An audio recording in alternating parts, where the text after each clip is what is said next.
Aquí tenemos un ejemplo de un recipiente con agua en su interior que se pone en contacto con una fuente de calor.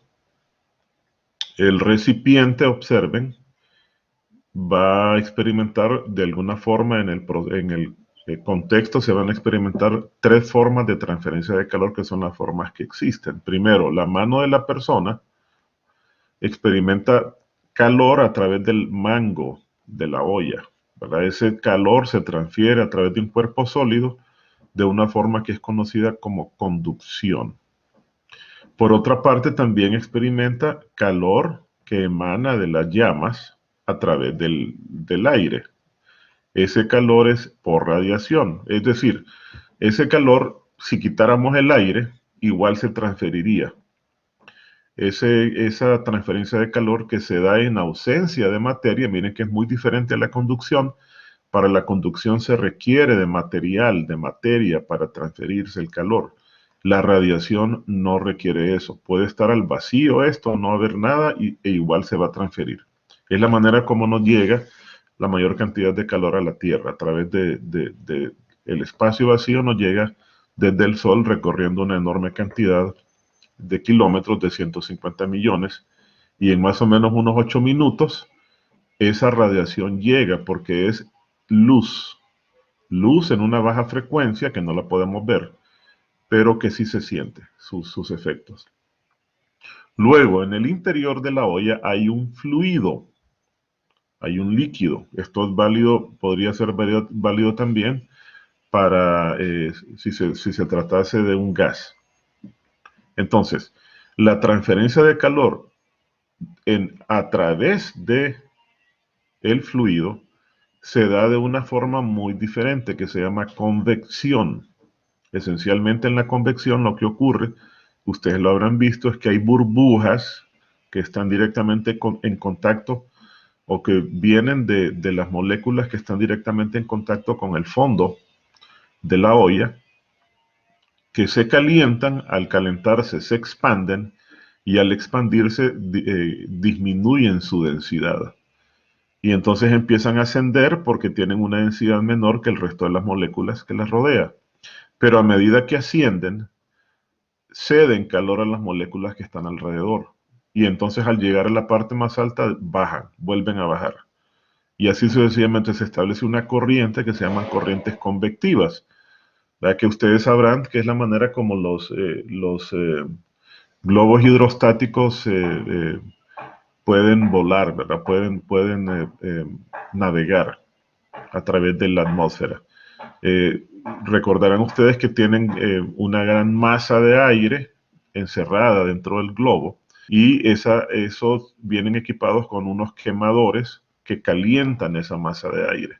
De esa manera logran que la densidad del aire en el interior disminuya y el globo asciende.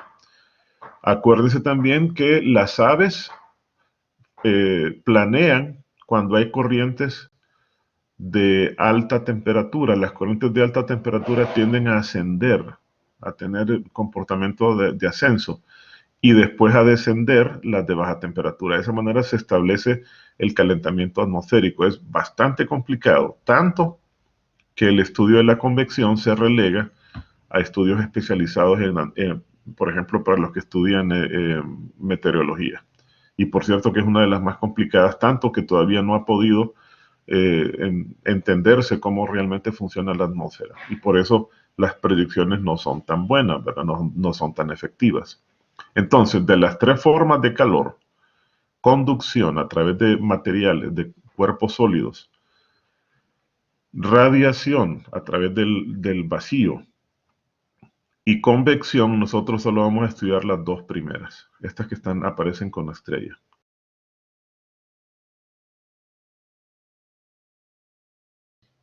La conducción consiste en que usted tiene un cuerpo sólido.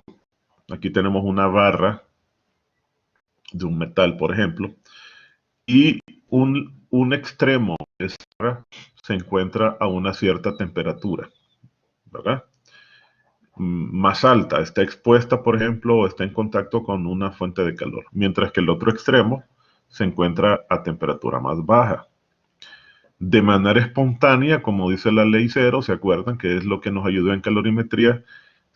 El calor se propaga de la zona más caliente o de la zona de más alta temperatura a la de más baja temperatura. Eso es lo que está manifiesto ahí.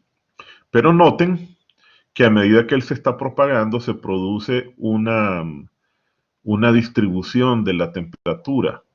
La temperatura entre los extremos va cambiando, ¿verdad? Desde la parte más alta a la parte más baja. Entonces, la forma como nosotros vamos a poder calcular las temperaturas en cualesquiera de los tramos entre las barras se van a hacer a través de modelos matemáticos. Es precisamente lo que vamos a estudiar. El objetivo es ver cuál es el modelo matemático con el cual vamos a poder calcular esas distribuciones de temperatura.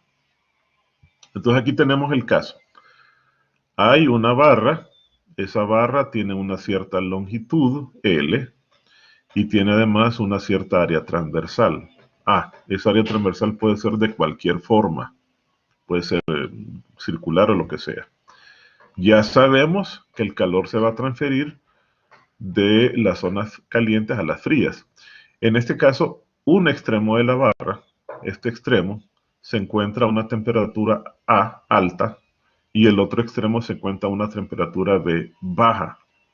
Eso significa que ahora sí, miren, vamos a hablar con propiedad de lo que es conocido como gradiente. Se establece entonces entre los extremos de la barra un gradiente de temperatura, que es, ojo, miren la diferencia entre un delta y un gradiente. El gradiente es la diferencia de la temperatura siempre, más alta menos la más baja. No interviene el tiempo. Cuando el tiempo interviene, tenemos un delta, temperatura final menos inicial, que es lo que usamos en los problemas de calorimetría. Pero en este caso, no se les vaya a olvidar, vamos a hablar de un gradiente de temperatura y siempre va a ser positivo. Siempre van a calcular el gradiente como la temperatura más elevada menos la temperatura más baja. Y no se les olvide que vamos a trabajar siempre en kelvins. Luego, ese material tiene una propiedad exclusiva de él, que se llama conductividad térmica. Aquí tenemos una muestra, aquí tenemos una tabla con algunos valores tomados del texto. Vemos, por ejemplo, que la conductividad térmica nos permite dividir los materiales en dos grandes grupos. Observen que aquí tenemos a los metales en un extremo. Los metales, como el aluminio, tienen altas conductividades térmicas. El cobre, la plata son de los que tienen conductividades térmicas más altas. Y en el otro extremo tenemos a estos materiales, ven, todos los que están abajo, que tienen muy bajas conductividades térmicas. Observen la madera, que tiene una conductividad térmica entre 0.12 y 0.04. O la espuma de poliestireno, que tiene los valores más bajos, ¿verdad? 0.027. Y las unidades son watts sobre metro Kelvin. Ya vamos a ver de dónde se originan esas unidades. Entonces, significa que los materiales que tienen alta conductividad térmica son buenos conductores del calor y, dicho sea de paso, también de la electricidad, ¿verdad? Porque las condiciones se dan para que también conduzcan la electricidad de manera más fácil. Mientras que estos que están acá, el corcho, el fieltro, la fibra de vidrio, etcétera, que tienen conductividades bajas, esos son considerados aislantes térmicos, ¿ok? Entonces, grandes valores de conductividad o conductividades altas significan buenos conductores del calor y altas y bajas conductividades térmicas implican muy mal conductores térmicos, son aislantes térmicos, ¿ok? El modelo mediante el cual se puede hacer el cálculo del calor es muy simple, fíjense bien, aquí lo tenemos. En primer lugar, piense que usted está tocando una superficie, que usted está frente a una superficie caliente, ¿verdad? Si usted pone su dedo en contacto con esa superficie, entonces se va a transferir menos calor a su cuerpo que si usted pone la mano completa. ¿Están de acuerdo? O sea, entre mayor sea el área de contacto, área transversal, más fácilmente se va a transferir el calor. Por otra parte, pensando en la rapidez a la que el calor se transfiere, esto nos lleva a la definición de algo que es la combinación, que ya lo vamos a ver con detalle, la combinación del calor transferido dividido por el tiempo que tarda en transferirse. A eso se le llama heat.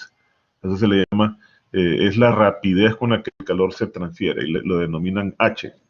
Entonces, pensando en esa rapidez a la que el calor se transfiere, es obvio, observen, que se va a tardar más en pasar de un extremo a otro de la barra si la longitud es mayor.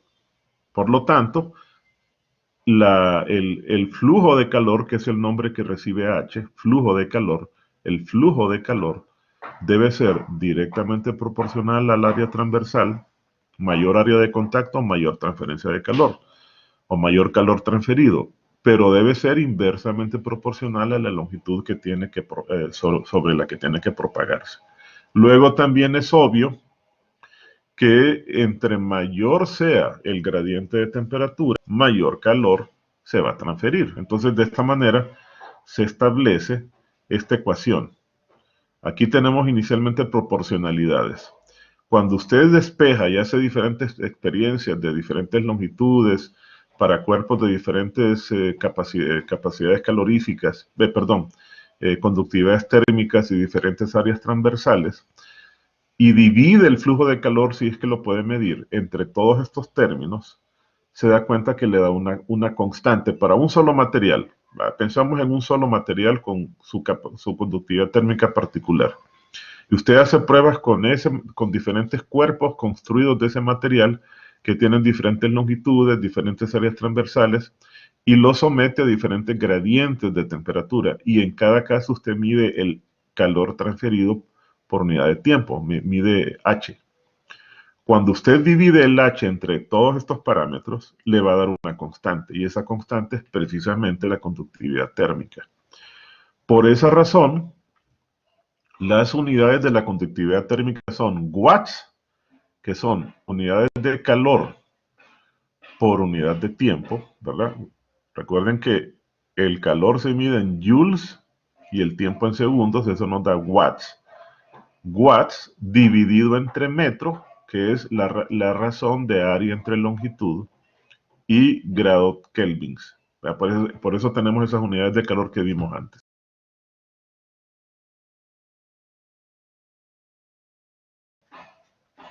Entonces, fíjense bien. Las condiciones en las que vamos a ver la radiación son las siguientes. Vamos a suponer que tenemos a un objeto que tiene un área expuesta.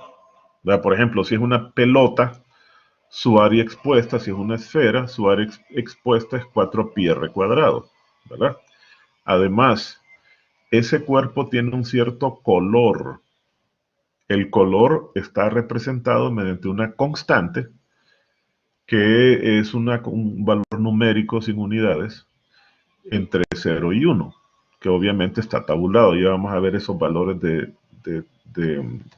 en una tabla. Ese color está representado por esa constante que se llama emisividad. Es la constante de emisividad, estrictamente atañe al color del cuerpo, de la parte expuesta del cuerpo.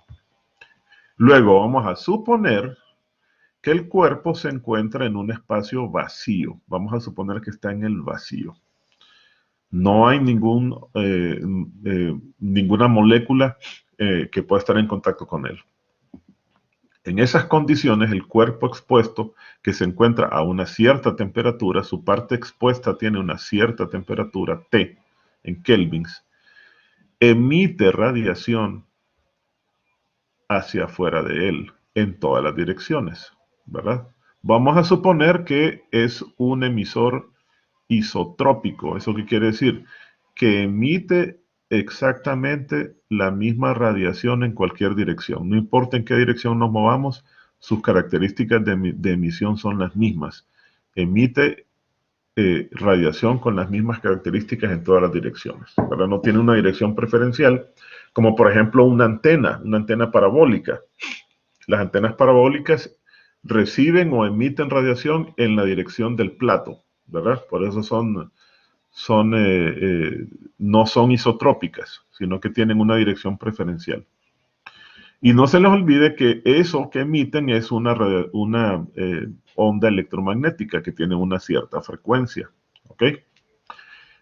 La radiación, entonces, lo que vamos a estudiar va a ser eh, especificado para esas condiciones que les he mostrado, y es la manera como el calor se transfiere en la forma de ondas electromagnéticas a través del espacio vacío. La ecuación es muy simple. H, la radiación emitida por unidad de tiempo, similar al H que vimos en la conducción de calor, se calcula de la siguiente manera, ¿verdad? Es una ecuación, estas dos ecuaciones son ecuaciones empíricas, por eso no las hemos deducido, no tienen más que ser explicadas porque fueron obtenidas en base a la pura experimentación. Entonces, fíjense bien, lo que se ha encontrado para la radiación en esas condiciones es lo siguiente, que la cantidad de calor que emite por unidad de tiempo, o sea, su flujo de calor, es directamente proporcional al área expuesta. Es obvio, ¿verdad? Entre mayor área expuesta, entre mayor sea el área caliente, más calor por unidad de tiempo va a emitir. Es directamente proporcional a su constante de emisividad. O sea, que el color estrictamente es muy importante. Es directamente proporcional, por decirlo así, a su color. Y es además proporcional a una constante, o más bien aquí lo que ocurre es que la constante de proporcionalidad resulta ser de un valor conocido, que es este que tenemos acá. Se llama la constante de Boltzmann, la constante de emisión de Boltzmann, y tiene este valor, 5.67 por 10 a la menos 8. Este 40 lo que quiere decir es que es otro ejemplo de número irracional, que por ejemplo hasta ahora, hasta la fecha de publicación del texto, tenía 40 dígitos y no se había encontrado todavía su raíz, ¿verdad? Entonces, por 10 a la menos 8, y miren las unidades que tiene, son watts sobre metro cuadrado kelvins elevado a la cuarta. ¿Por qué? Porque la temperatura es también H directamente proporcional a la temperatura elevado a la potencia 4. Esta temperatura, observen, debe estar en kelvins. Entonces, si uno quiere calcular cuánto es el flujo de calor que emite un cuerpo caliente, simplemente, si conoce el área, conoce su color y conoce su temperatura, usted simplemente multiplica todos esos términos con esta ecuación. Y aquí tiene, observe, la constante de emisividad. Esa constante no está en el texto, entonces he tenido que usar una tabla que obtuve de internet. Observen que la emisividad oscila entre 0 y dependiendo del color, ¿verdad? Vamos a tener constantes de emisividad. El comportamiento es el siguiente. Si el cuerpo tiende a ser negro, si es negro puro, su emisividad va a ser igual a 1. Y si es blanco puro, su emisividad va a ser 0. Eso más o menos nos da una idea general de algunos cuerpos que van a tener diferentes valores. ¿Ok? ¿Preguntas hasta ahí? ¿Aló? No. No. Esta constante también es válida para la absorción. O sea, si hay un objeto, ustedes habrán notado, por ejemplo, no sé si ustedes han visto aplicaciones de energía solar cuando diseñan estufas solares que funcionan con la radiación, que se procura que estén pintadas de negro, y de negro que no sea brillante, usan una pintura especial de negro mate. Entonces, eso es porque tanto es cierto que si el cuerpo tiene una constante de emisividad alta, emite mayor cantidad de calor, también absorbe mayor cantidad de calor, ¿verdad? Por eso no es conveniente que usted se encuentre en el desierto vestido de negro, o sea, va a absorber grandes cantidades de calor. el calor que está a su alrededor. Lo ideal es que usted tenga color blanco, de tal manera que su absorción y su emisividad sean mínimas. ¿Qué sucede? Segunda ecuación, última ecuación, ya con esto prácticamente terminaríamos la clase de hoy. ¿Qué sucede si el cuerpo en cuestión, que se encuentra a una temperatura T, está en un ambiente o en la cercanía de otro cuerpo que tiene también él una temperatura? Vamos a suponer que tenemos un objeto que se encuentra alejado de él, o que, por ejemplo, tenemos un objeto que se encuentra en un ambiente en el que las paredes se encuentran a una cierta temperatura, que lo vamos a llamar TS, de lo que lo rodea, ¿verdad? El surrounding, es todo lo que lo rodea, o lo que lo rodea se encuentra a una temperatura TS. Entonces, ¿qué va a suceder? Que este cuerpo, al mismo tiempo que emite, porque él se encuentra a una temperatura T, también absorbe de la fuente de calor que lo rodea, que se encuentra a una temperatura TS. Entonces él va a tener un flujo de calor emitido y un flujo de calor absorbido. El calor absorbido lo vamos a calcular de esta forma.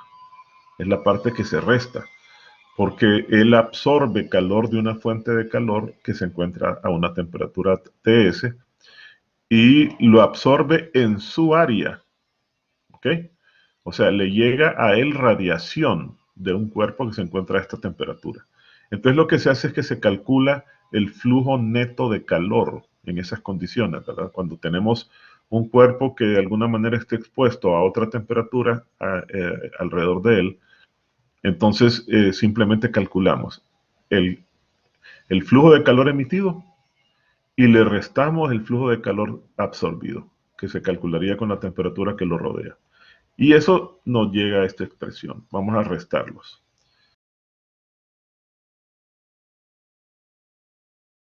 Entonces aquí tenemos un primer ejercicio.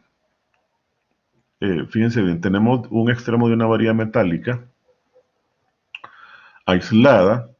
Eso de aislada, ¿qué quiere decir? Que se entiende que el calor no va a fluir nada más que a lo largo de la barra. Y se está evitando de esa manera que el calor fluya alrededor, alrededor de la barra, que se pierda calor. Un extremo está a 100 grados, aquí aparece como TH, H de high, ¿verdad? Y el otro extremo está a 0 grados, C de cold. Esto debería ser para nosotros TA y TB, TA de alta y TB de baja, ¿verdad? ¿Y cómo logran esto? Bueno, tienen el extremo alto, lo tienen de alta temperatura, lo tienen en contacto con agua en ebullición. Y el otro extremo lo tienen en contacto con una mezcla de agua con hielo. De esa manera garantizan que de manera permanente los dos extremos van a estar a 0 Celsius y a 100. Nos dan la longitud de la varilla, nos dicen que es una varilla de 60 centímetros, de 0.6 metros, y nos dan la sección transversal en centímetros cuadrados. Esto lo vamos a tener que convertir a metros cuadrados. Todo esto tiene que convertirse a las unidades del sistema internacional. Entonces nos dicen que con el calor que se ha conducido, que se ha transferido, se ha logrado fundir del hielo que está aquí, en la fuente de baja temperatura, se han logrado fundir en 10 minutos 8.5 gramos de hielo. Entonces, que calculemos cuál es la conductividad térmica de ese material, ¿verdad? Entonces, usamos las ecuaciones que hemos visto. Entonces, acuérdense que para nosotros,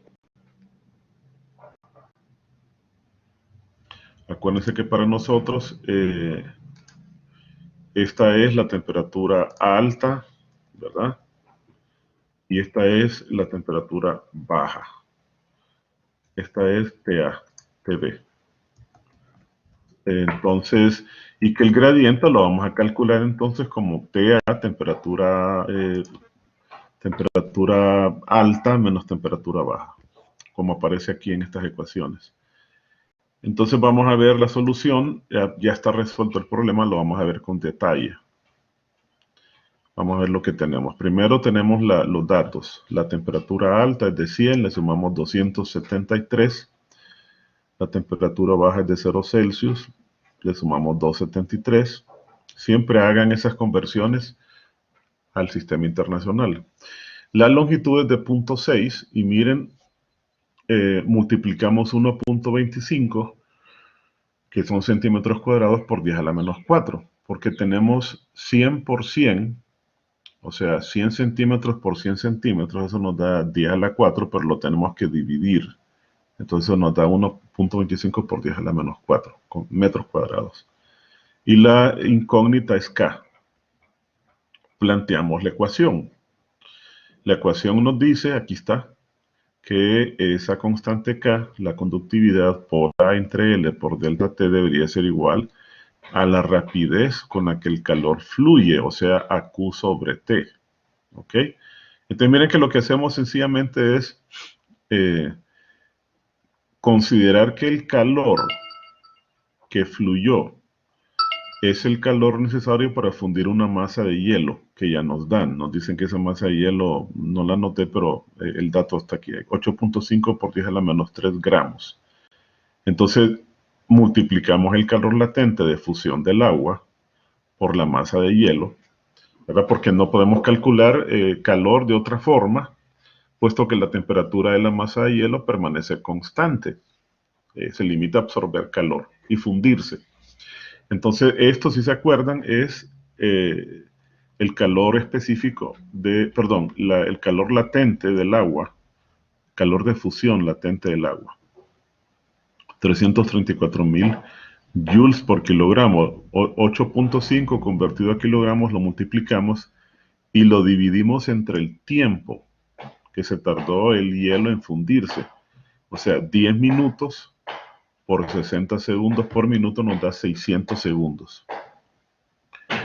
Y Q, que está en joules, esto nos va a dar joules, dividido entre segundos nos va a dar unidades de watts. Son las unidades que aparecen acá. Entonces, de esa manera logramos calcular H. H es 4.73 watts, ¿verdad? Que es la tasa a la cual se transfiere el calor. Y entonces lo igualamos y despejamos para acá. Ahora nos dicen, fíjense bien, que hay una persona que está construyendo una pared en una casa, ¿verdad? Tendríamos algo así. Un lado de la pared, el interior, va a estar a una temperatura caliente, perdón, y el exterior va a estar a una temperatura fría, ¿verdad? Entonces aquí dice que la pared del exterior va a ser una capa de madera de 3 centímetros de espesor, seguida de una capa que va a estar hacia el interior, que va a ser de espuma de poliestireno de 2.2 centímetros de espesor. Nos dan las conductividades térmicas de la madera y del poliestireno. Nos dicen que la madera tiene una conductividad térmica de 0.08 y que el poliestireno tiene una conductividad térmica de 0.01. Observen que el poliestireno es 8 veces menos conductor, o sea, es 8 veces mejor aislante que la madera, ¿verdad? La temperatura, nos dicen, de la superficie en el interior va a estar a 19 Celsius, o sea, se pretende que el interior de la habitación o de la casa se encuentre a una temperatura de 19 Celsius, una temperatura agradable. Mientras que el exterior va a estar a menos 10 Celsius, en pleno invierno. Entonces nos piden que calculemos cuál es la temperatura en la unión en el área donde justo se unen la capa de madera con la capa de poliestireno. Y que calculemos cuál es el flujo de calor, o sea, cuál es la rapidez de flujo de calor. Cuando les dicen esto es equivalente a H. H tiene varios nombres, le pueden decir simplemente flujo de calor, o les pueden decir la rapidez a la que fluye el calor, ¿verdad? O les pueden pedir la velocidad de transferencia de calor. Son diferentes nombres, pero flujo es una palabra clave y rapidez también, ¿verdad? Que son relaciones derivadas con respecto al tiempo. Entonces, lo que tenemos es esto, fíjense bien. Bueno, en realidad esto solamente es para que determinemos que hay temperaturas en el exterior, en el interior, que hay un gradiente de temperaturas entre las dos capas de la pared. Mejor está acá. Lo voy a pasar al siguiente. Está mejor acá, fíjense bien. Aquí tenemos las dos capas. ¿Ven? Hay un flujo de calor pasando a través de la pared aquí. Aquí tenemos el flujo de calor, ¿verdad? El calor fluye a través de la pared. Siempre va, acuérdense, de acuerdo a la ley cero, de la región donde la temperatura es más alta hacia la región donde la temperatura es más baja, ¿verdad? Entonces quiere decir que el calor tiende a fluir, a escaparse de la habitación, tiende a irse desde el interior de la habitación e irse hacia afuera donde la temperatura está más baja.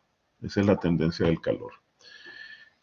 El flujo de calor, una cosa importante que les debe quedar claro, es que el flujo de calor es el mismo a través de las dos paredes. O sea, si usted viene y mide el calor, el flujo de calor, a través de una capa, y después lo mide a través de la otra capa. En este caso, si usted lo mide a través del poliestireno, que es el que queda en el interior, es este que está acá. Y le va a dar HP, por ejemplo, HP, y después usted se va y mide ese flujo de calor a través de la madera, llamémosle HM. Cuando usted los compara, el resultado va a ser el mismo, y tiene sentido, ¿verdad? Porque se trata esencialmente de la misma energía. Entonces, es evidente que eh, la, eh, la cantidad de energía que fluye a través de uno tiene que ser igual a la cantidad de energía que fluye a través del otro. Esto es precisamente la ecuación que nos va a permitir resolver la igualación de los dos flujos de calor. No se les olvide eso. No importa cuántas capas existan, el flujo de calor va a ser el mismo, ¿verdad? Lo único que va a cambiar sus características en términos de las propiedades del material, pero la rapidez a la que fluye la energía por unidad de tiempo va a ser la misma. Eso nos lleva precisamente a esta ecuación que tenemos acá. Aquí tenemos esa ecuación que les acabo de mencionar. Estamos igualando las cantidades de calor a lo largo de una capa con la cantidad de calor a lo largo de la otra. Aquí tenemos el poliestireno de este lado y la madera del otro lado, igualados, en virtud de esa ecuación que es esencialmente una ecuación de balance de energía. Entonces miren cómo se construye la ecuación. Para el poliestireno, este es el poliestireno. Este es el poliestireno, ¿verdad? Entonces, para el poliestireno, ¿qué tenemos? Para el poliestireno, tenemos lo siguiente. Fíjense bien. K del poliestireno. Y aquí tenemos, aquí está mejor, miren, abajo está mejor. K del poliestireno por el área transversal de la pared entre la longitud del poliestireno que aparece acá. Ese es el espesor del poliestireno. Multiplicado por el gradiente de temperaturas que el poliestireno experimenta. Él siempre, este gradiente, no se les olvide, va a ser la temperatura más alta menos la más baja. Entonces es evidente que la temperatura más alta a la que está expuesta la capa de poliestireno es la que está en el interior de la habitación, es la que está a 19 Celsius, o sea, a 292 kelvins. Entonces tendríamos TI menos TX.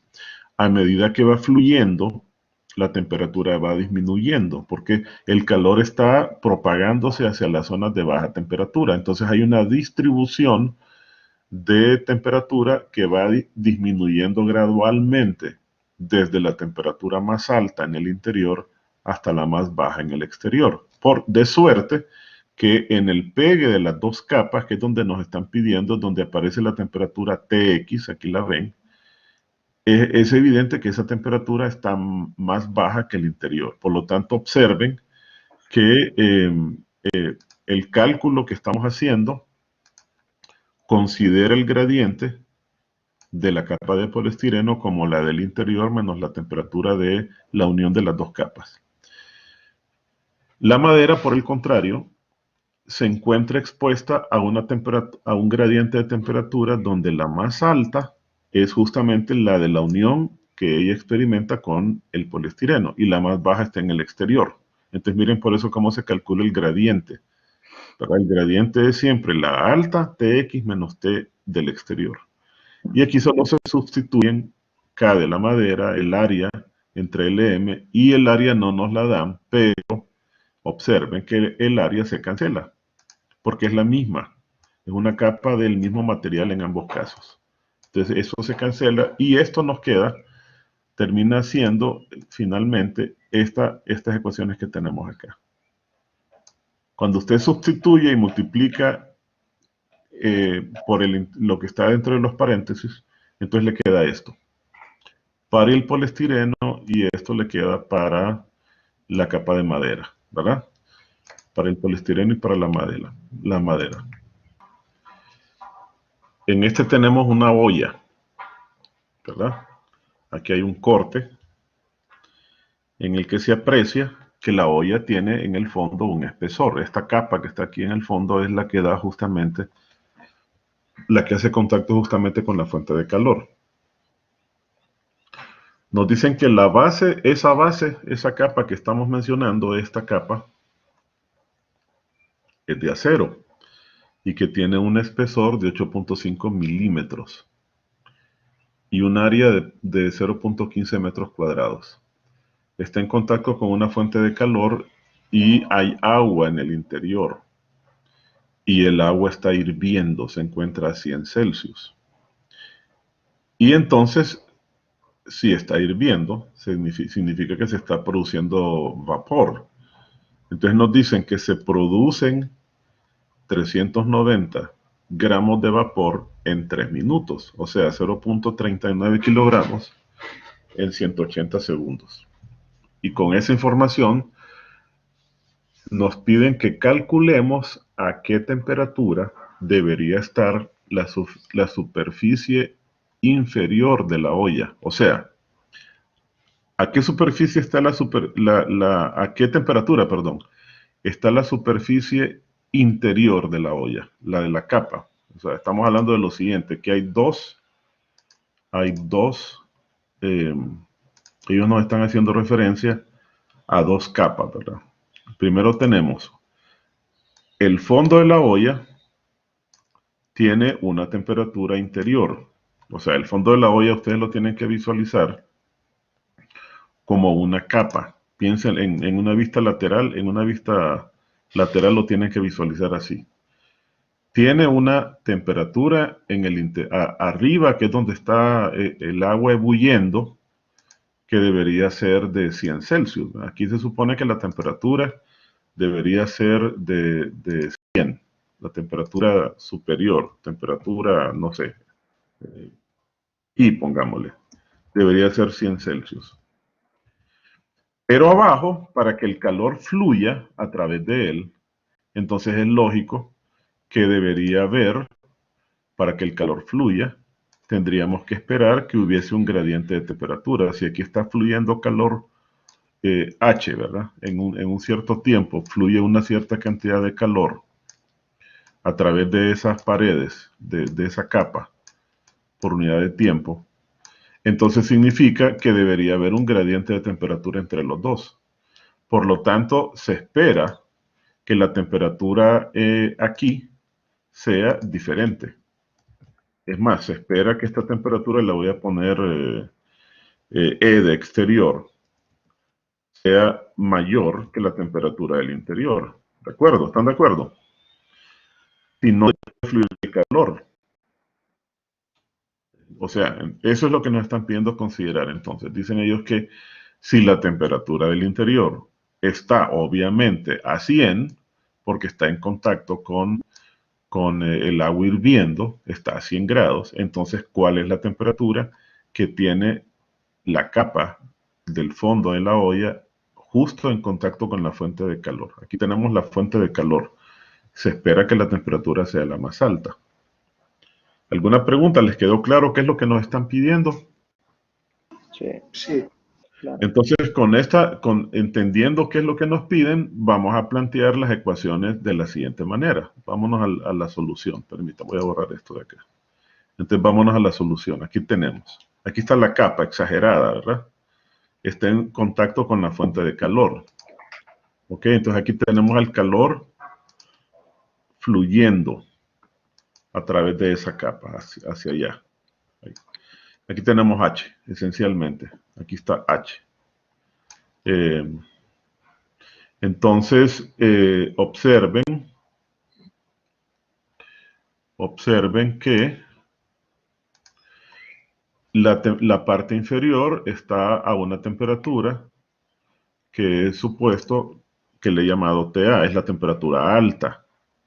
Y la parte del otro lado, la parte que está en contacto con el agua hirviendo, está a una temperatura que he llamado B, es la temperatura baja. Para que el calor fluya en ese sentido, esta capa debe estar a una temperatura más alta y aquí debería estar la temperatura más baja.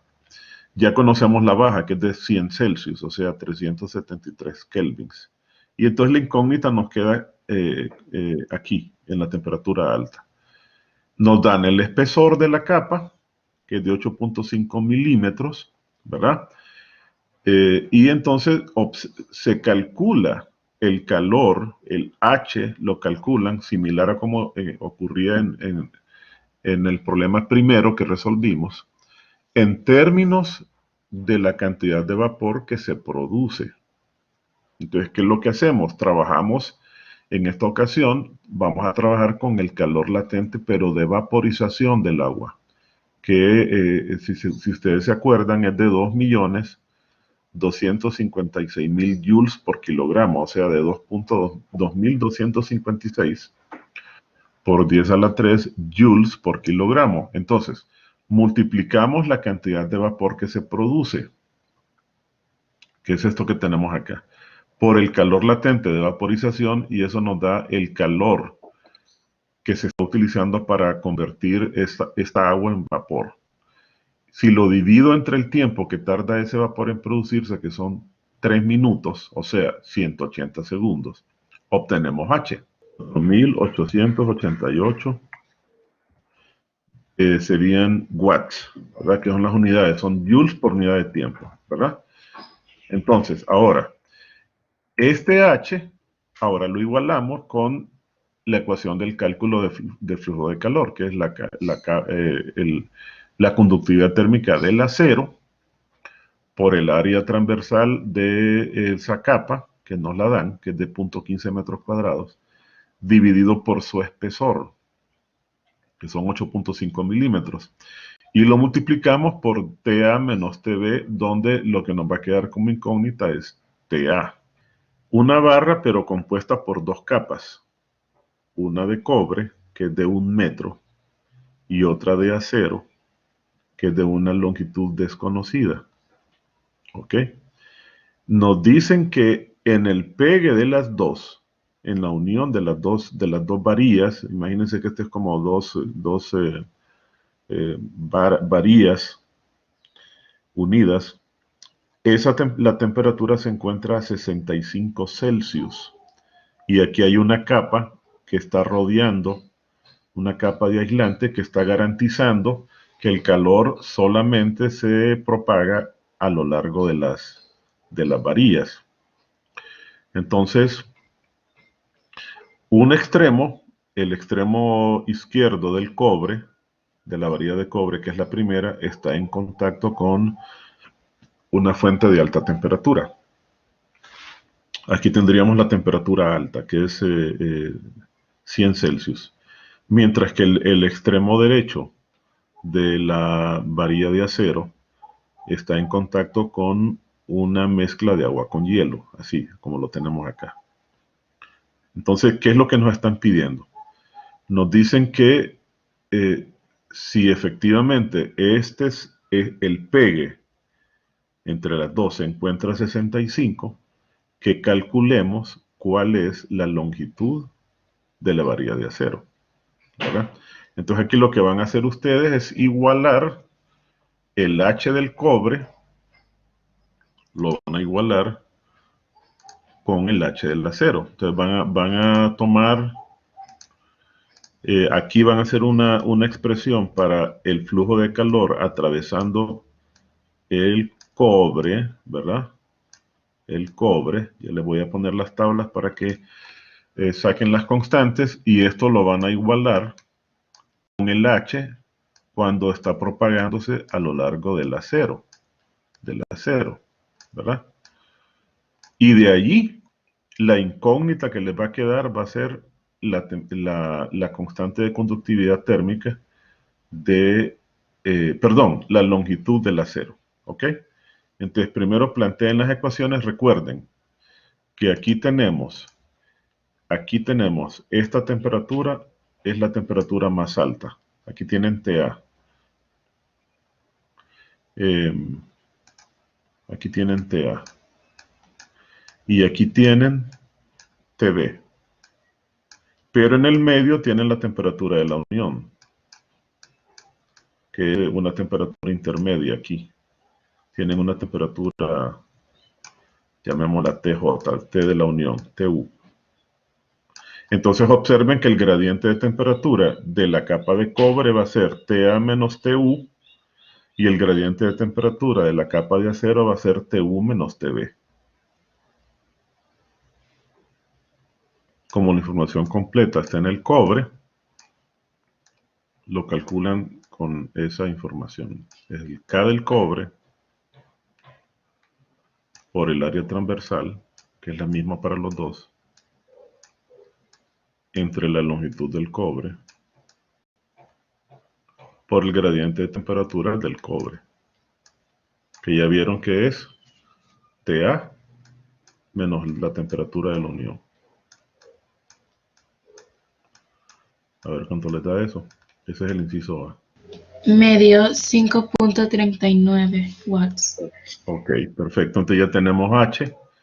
Ahora, Carmen, esa cantidad que usted acaba de calcular, 5.39, ¿verdad? La va a igualar con el H, la expresión del H del acero. Y ahí va a despejar para L2. L2 me dio 0.242. Ahí tenemos una bombilla, ¿verdad? Una bombilla tiene en su interior un elemento que se pone incandescente. Ese elemento, cuando circula corriente eléctrica a través de él, se pone incandescente, y esa es la luz que nosotros percibimos. Ese elemento es de tungsteno, y nos dicen que tiene un color tal que su constante de emisividad es de 0.35. ¿Ok? Entonces dice, suponga que tiene una esfera de tungsteno. Imaginémonos que esa lámpara está constituida en su interior por una pequeña esfera de tungsteno de 1 centímetros de radio. No es tan pequeña, ¿verdad? 1 centímetros de radio. La suspenden, dice, dentro de una cavidad grande, cuyas paredes, miren, las paredes de la cavidad están a 290 kelvins. Entonces nos dicen cuál es el aporte de potencia que se requiere para mantener a la esfera a una temperatura, su superficie, ¿verdad? A una temperatura de 3000 kelvins. Si se desprecia la conducción de calor por los soportes. O sea, imaginémonos que esta es la esfera, ¿verdad? La esferita de tungsteno que está soportada. Entonces suponen que este calor que se está perdiendo por la unión, por la cuerda que la tiene unida, es despreciable. Entonces miren, es muy fácil. El calor neto, como es un cuerpo que se encuentra rodeado de paredes que a su vez están a temperaturas de 290 kelvins, o sea, está a la temperatura ambiente más o menos. A ver cuánto, sí, como 20 y algo, 22 grados. Entonces ella emite calor, pero también absorbe calor de las paredes. Entonces usamos la ecuación de cálculo de flujo de calor neto. Ah, sí, aquí está la respuesta. Miren, aquí está.